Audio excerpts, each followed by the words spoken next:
Bonjour, on est le 21 octobre 2020, mercredi bien sûr, le 21 octobre 2020. Je vais faire une petite vidéo qui va être consacrée à ce qu'on appelle l'oxydation du soufre, mais pas n'importe lesquels, parce que vous savez qu'il en existe plusieurs. Je vais prendre donc l'oxydation du soufre en trioxyde de soufre.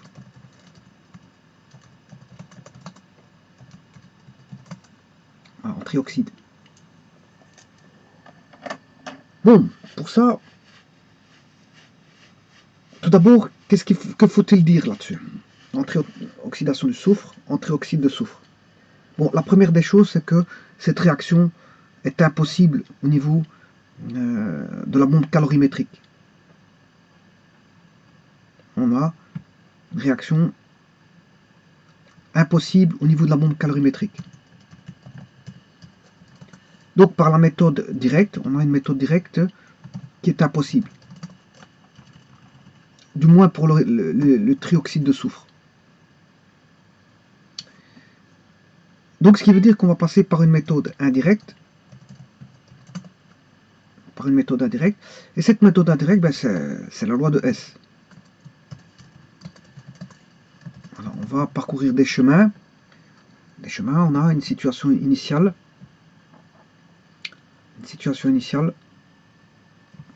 Bien sûr, on a un point de vue conservatif, sinon on n'aurait pas la loi de Hess.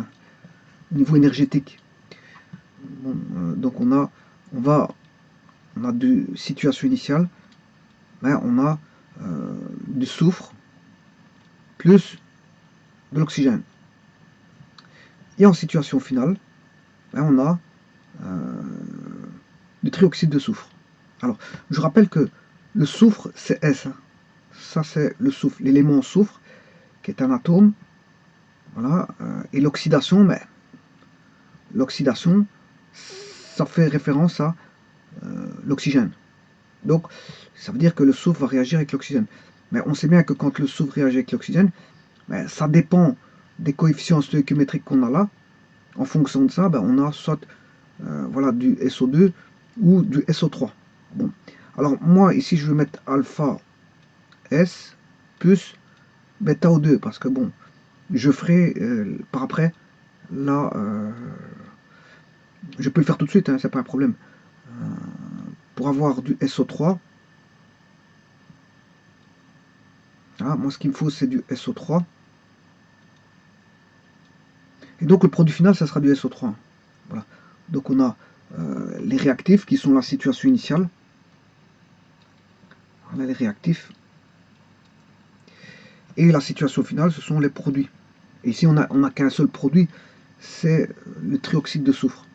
Et on va passer par des réactions. Donc ça, c'est le passage direct qui est impossible. Voilà, impossible par bombe calorimétrique. Donc on ne sait pas le faire par mesure. Donc on va passer par des mesures, enfin des calculs indirects. Je m'excuse. Par la loi de Hess.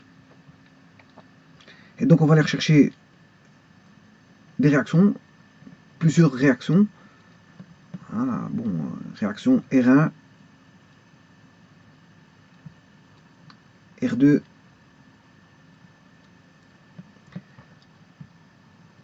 R3, R4. Voilà, R1, R2, R3, R4. Voilà. Et les combinés de ces réactions-là doivent donner bien sûr la situation initiale et finale. Hein. Dans tout ceci, les combinaisons linéaires des combili de R1, R2, R3, R4 me donnent bien sûr la situation initiale de départ qui est S plus O2 et la situation finale SO3. Voilà. Mais le tout c'est de choisir judicieusement R1, R2, R3, R4. Quelles sont les réactions?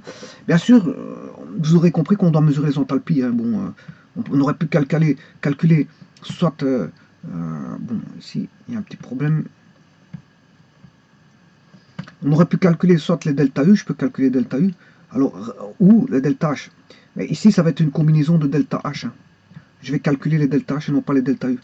Maintenant, si vous voulez les delta U, ben, on sait bien que delta H vaudra delta U plus R fois T delta NG. Delta NG. Vous calculez ça, vous avez voilà, le delta U. Comment? Ben, vous faites delta H moins R T delta NG, vous avez le delta U.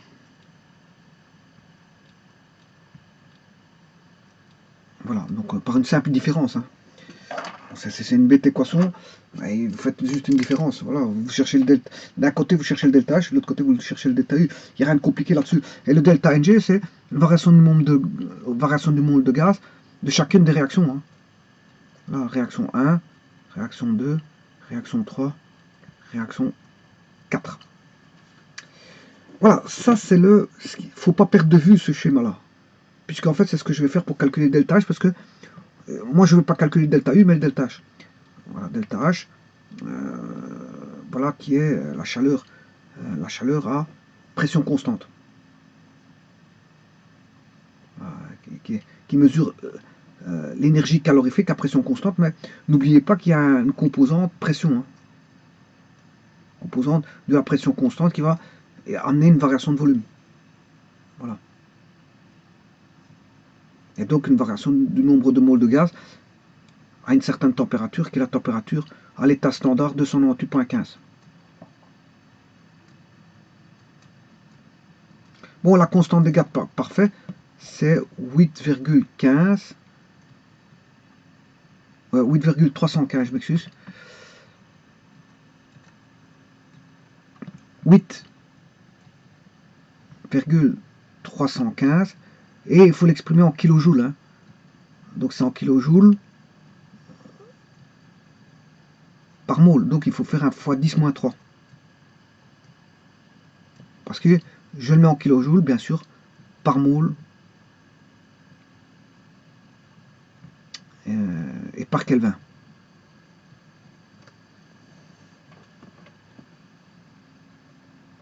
« 8,31, 8,32 fois 10-3 kJ par mole et par Kelvin. »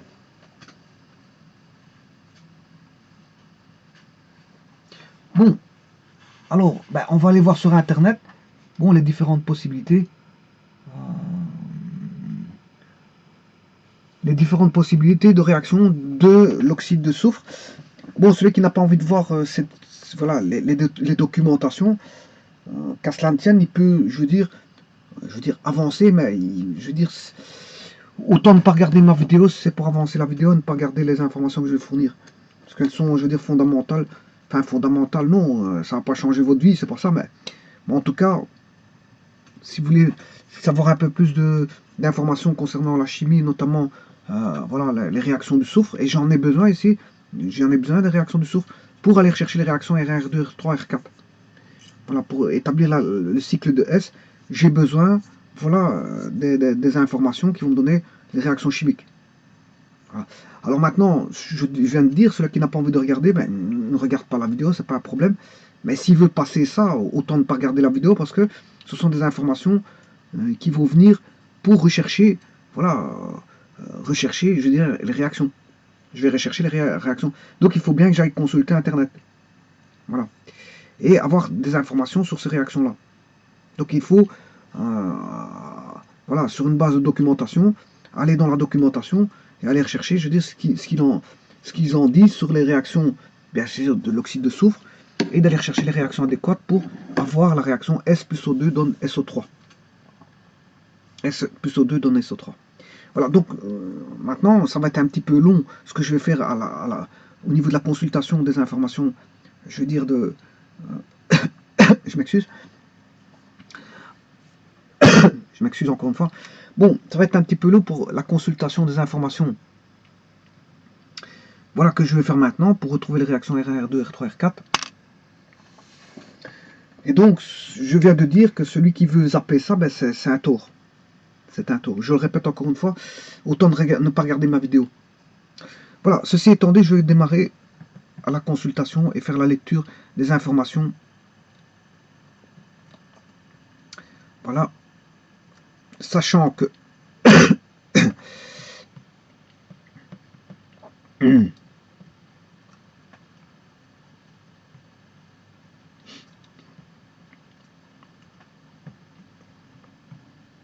Sachant que le but du jeu, enfin de la manœuvre ici, c'est de rechercher les réactions qui vont pouvoir établir la relation S plus O2. Ah oui, j'ai oublié de faire comment on appelle ça. Je vais le faire avant d'aller consulter le site. Voilà.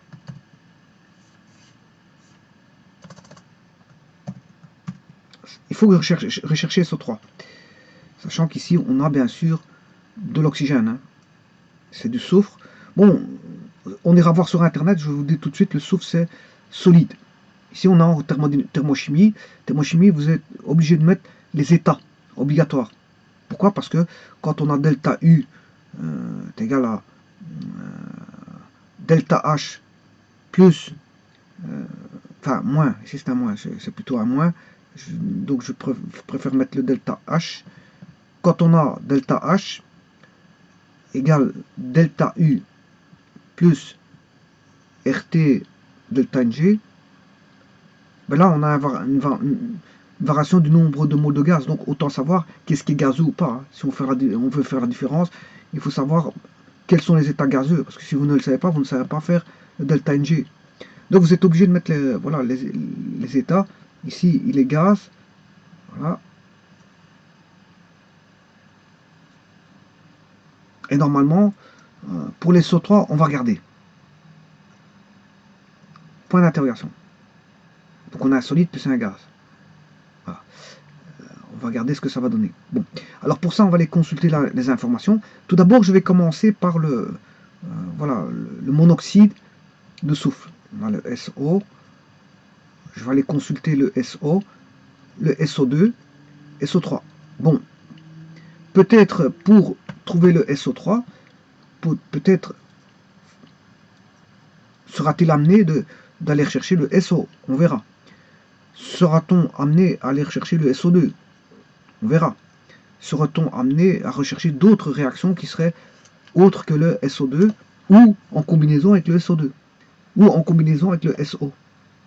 Voilà. Ou en combinaison avec le SO et SO2 et d'autres réactions. Donc vous voyez que on est en pleine recherche et donc pour ça il faut aller voir les documentations, ce qu'ils en disent. Alors pour ça, je vais déjà équilibrer la réaction. S, elle est très simple, hein. Bon c'est une réaction très très simple. On a SO2 qui donne SO3. Bon, on a bien un soufre, mais là on a 3 oxygènes. Je sais avec 2 avoir 3. Comment? 2 fois 1,5 ça fait 3. 2 fois 1,5 fait 3. Donc 1,5 c'est 3 demi. Donc voilà la pondération ici, il est de 3 demi. 3 demi. Voilà, c'est ce qu'il faudra trouver en finalité. Et donc bien sûr l'enthalpie de ceci. On recherche l'enthalpie de ceci. Que vaut le delta H de la réaction suivante. S plus 3 demi O2 vaut SO3. Bon, pour ça, on va faire une lourde lecture. Encore une fois, vous pouvez zapper même. Je veux dire, vous allez perdre énormément d'informations, mais vous n'aurez peut-être pas le cheminement, je veux dire, et la compréhension suffisante pour pouvoir refaire un tel type d'exercice. Ou pour avoir des renseignements sur le dioxyde de soufre ou le trioxyde de soufre. Donc, pour ça, on va aller lire les informations, ce que je vais faire tout de suite, en commençant par le monoxyde de soufre. Alors, on va aller voir le monoxyde de soufre. Monoxyde de soufre,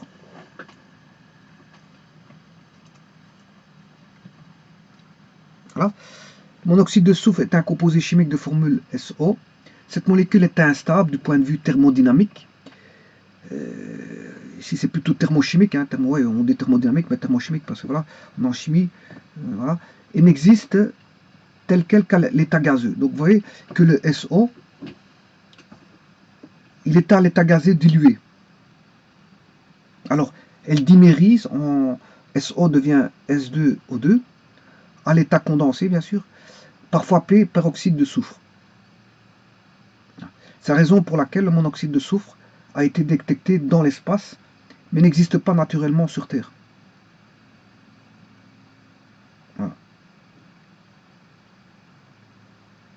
Alors, la molécule de SO est caractérisée par un état fondamental triplet, comme la molécule d'O2, c'est-à-dire que chaque molécule possède 2 électrons non appareillés de spin parallèles, chacun sur une orbitale atomique propre. La liaison SO a une longueur de 148,1 picomètres, supérieure à celle des molécules S2O, 146 picomètres, SO2, 143,1 picomètres, et SO3, 142 picomètres. La molécule peut être excitée dans un état singulier par absorption d'un photon infrarouge. Cet état singulier est supposé plus réactif que l'état triplet comme ce qui est observé pour la molécule d'O2. Du monoxyde de soufre peut être produit en laboratoire par des charges luminescentes à travers des vapeurs de soufre mêlées de dioxyde de soufre SO2. Voilà. Donc en fait, le monoxyde de soufre peut être produit en laboratoire par décharge, parce qu'en fait on le trouve plus dans l'espace que sur Terre. Et donc on le fabrique par synthèse. Comment? Mais par des charges luminescentes à travers des vapeurs de soufre, mêlées bien sûr à du dioxyde de soufre. Donc on a besoin de dioxyde de soufre pour fabriquer le monoxyde de soufre. Et a pu être détecté par sonoluminescence dans une solution d'acide sulfurique concentré contenant des gaz nobles, des gaz rares. Un détecteur de monoxyde de soufre à chimiluminescence a également été publié, reposant sur les réactions SO, je m'excuse, SO plus O3 donne du SO2 plus O2. Voilà, SO2 star. SO2 star donne du SO2 plus H nu. Voilà. Le monoxyde de soufre existe naturellement dans l'environnement du satellite Io, voilà, satellite, je ne sais pas c'est quel satellite, voilà, Io, de la planète Jupiter, aussi bien dans son atmosphère que dans son exosphère, et a été détecté dans l'atmosphère de Vénus, la comète Hale-Bopp et le milieu interstellaire. Voilà, donc on en trouve dans l'espace. Donc on sait quand même le synthétiser, c'est pas un problème ça. Bon. Ça, il s'agit du SO. Ben, donc ça va rien nous apporter, comme je veux dire, cette réaction-là, ben, je ne vais pas l'utiliser. Je n'aurai pas besoin de cette réaction-là pour créer du SO3. Voilà. Parce que déjà le SO, il a besoin de SO2. Voilà. Alors maintenant, voyons voir le SO2. Dioxyde de soufre. Le dioxyde de soufre, autrefois également appelé anhydride sulfureux, est un composé chimique de formule SO2. Il s'agit d'un gaz incolore, dense et toxique, dont l'inhalation est fortement irritante. Il est libéré dans l'atmosphère. Il y a déjà eu des accidents. Hein, voilà. Bon, il y a même un préfet qui a dit qu'il fallait ouvrir les fenêtres à la place de les fermer. Les pompiers disaient qu'il fallait fermer, lui il disait qu'il fallait ouvrir. Et il y a eu plein de gens malades à cause de ça. Bon, enfin bref, ça c'est la petite histoire. Il s'agit d'un gaz incolore, dense et toxique. Ouais, ça se passe. L'histoire que je vous ai racontée, ça se passe en France. Hein. Voilà. Il s'agit d'un gaz incolore, dense et toxique, dont l'inhalation est fortement irritante. Il est libéré dans l'atmosphère terrestre par les volcans et par de nombreux procédés industriels. Vous voyez, donc il y a des process industriels qui libèrent donc du SO2, ainsi que par la combustion de certains charbons, pétrole et gaz naturel non désulfurés. C'est-à-dire qu'on a pas retiré le soufre. Voilà, donc il y a du pétrole avec du soufre, du gaz naturel avec du soufre, du charbon avec du soufre. Bon, si on n'a pas désulfuré, ben, on les retrouve dedans. L'oxydation du dioxyde de soufre, le plus souvent en présence de catalyseurs tels que le dioxyde d'azote, voilà, un catalyseur NO2, hein, conduit au trioxyde de soufre. Voilà, ça c'est intéressant. Ça c'est intéressant pour ma réaction. C'est intéressant. Donc, vous voyez que il conduit au trioxyde de soufre, bien sûr, par un catalyseur. NO2, on n'a pas besoin ici. Catalyseur, bon, il n'apparaîtra pas dans la réaction. Hein, voilà. Il va intervenir dans la réaction sans y apparaître. Voilà. Donc, le NO2, j'en ai pas besoin. Par contre, on sait bien que l'oxydation du dioxyde de soufre, ça veut dire qu'on aura du SO, l'oxydation du dioxyde de soufre, du SO2 avec de l'O2.